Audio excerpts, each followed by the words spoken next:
Alors, le moi est-il haïssable? J'ai la chance de commencer, alors je vais pouvoir en profiter pour redéfinir les termes. Tout d'abord, haïr.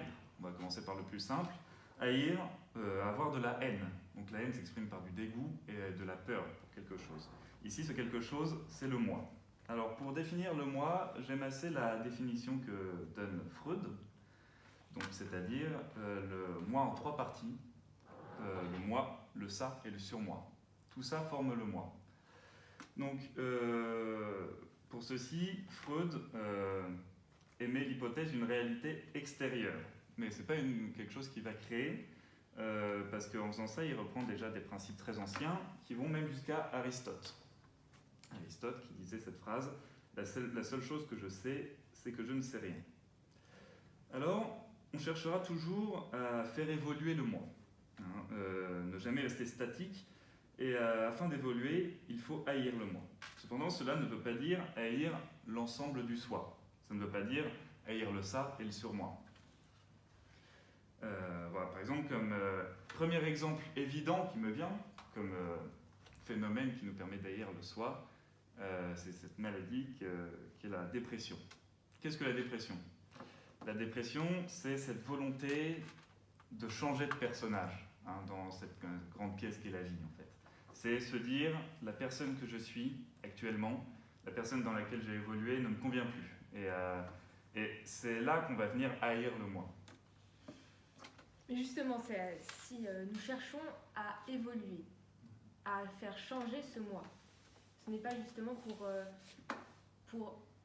parce que nous l'aimons ce moi, parce que nous voulons atteindre un moi que nous aimons un petit peu plus, et si vraiment nous le haïssions.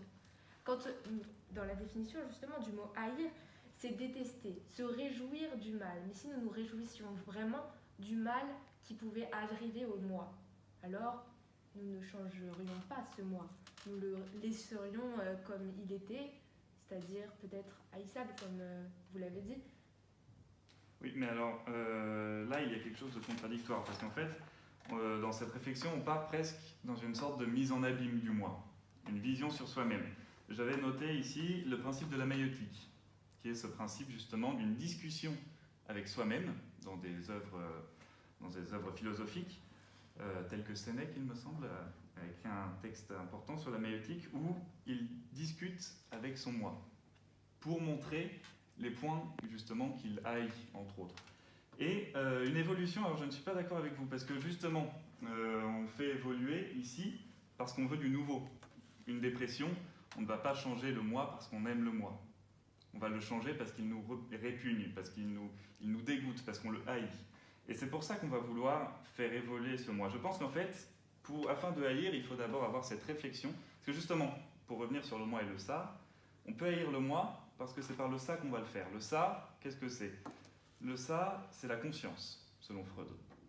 Alors ici, c'est par la conscience que l'on va pouvoir réfléchir sur le moi. Excusez-moi, mais il me semble que le ça est justement inconscient. Alors, non. Il ne me semble pas, étant donné qu'en fait, le ça, c'est avec le ça. Le moi, c'est... je vais reprendre... En fait, ces trois notions sont développées un petit peu... on peut les retrouver dans le... Je ne sais pas si vous connaissez l'allégorie de la caverne. Il reprend ça, Freud, en fait, avec cette réalité extérieure. Dans l'allégorie de la caverne, donc de Platon, on a une connaissance du bien, le bien métaphysique. On sait ce qui est bien, on sait ce qui est mal. Seulement, on n'a pas la connaissance de la réalité. Et en fait, le moi, c'est ce qui va être exposé à cette réalité auquel on n'a pas réellement accès, donc à la connaissance. Et le ça va être extérieur au moi et va être la conscience.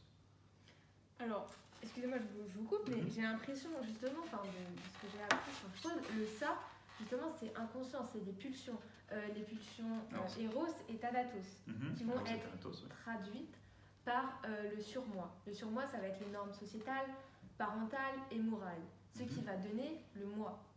Et le moi, c'est le présent. Le moi, c'est ce que nous faisons tous les jours. Et finalement, nous parlons, il me semble, dans la question, c'est le moi est-il haïssable et non pas le ça. Non, mais justement, moi je ne dis pas que c'est le ça. Oui, sauf que. Je dis que c'est le moi qui est haïssable à travers d'autres prismes. Sauf que le ça n'est jamais conscient. Le ça s'exprime dans les rêves, dans les lapsus révélateurs, mais il ne s'exprime pas consciemment. Donc, étant donné que nous n'avons pas conscience de ce ça, nous ne pouvons le haïr consciemment. Et finalement, nous sommes des êtres qui, depuis notre tendre enfance, nous aimons, nous aimons.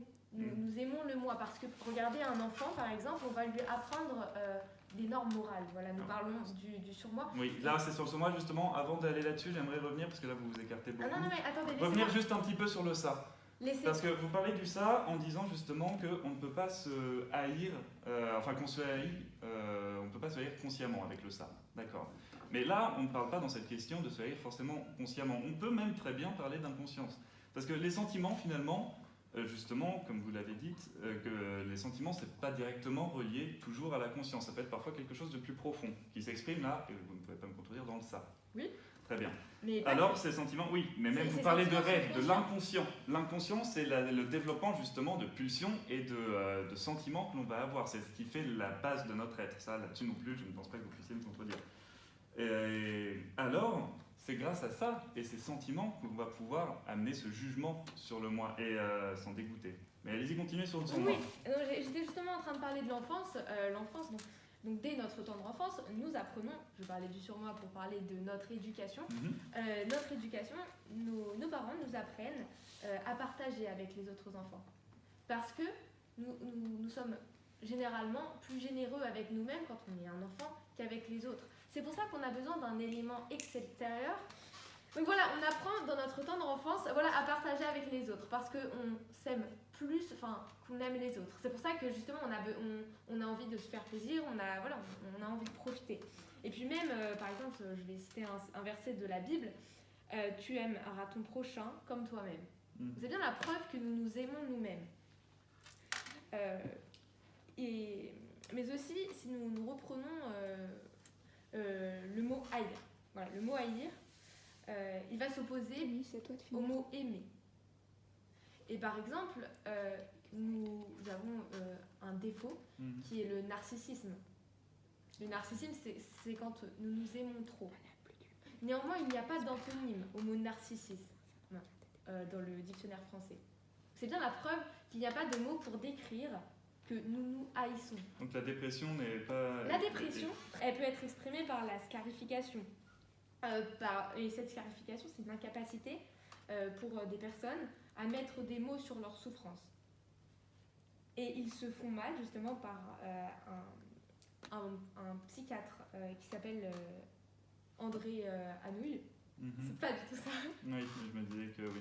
Mais en fait, depuis le début... Non, je te jure, c'est un psychiatre. Depuis le début, il y a plusieurs informations que tu tires de globalité pour essayer de récupérer un petit peu... c'est justement ça, c'est une question générale. Oui, mais justement, tu prends un sujet général et tu viens en tirer un petit épine pour la mettre de ton côté. Le narcissisme n'est pas un... Non, mais du narcissisme, mais je dis ça même depuis avant. Parce je parle de la dépression, alors j'explique ce que c'est la dépression. La dépression, quand on va pas bien et on ne sait pas comment s'en sortir. Et pourquoi est-ce qu'on est mal ?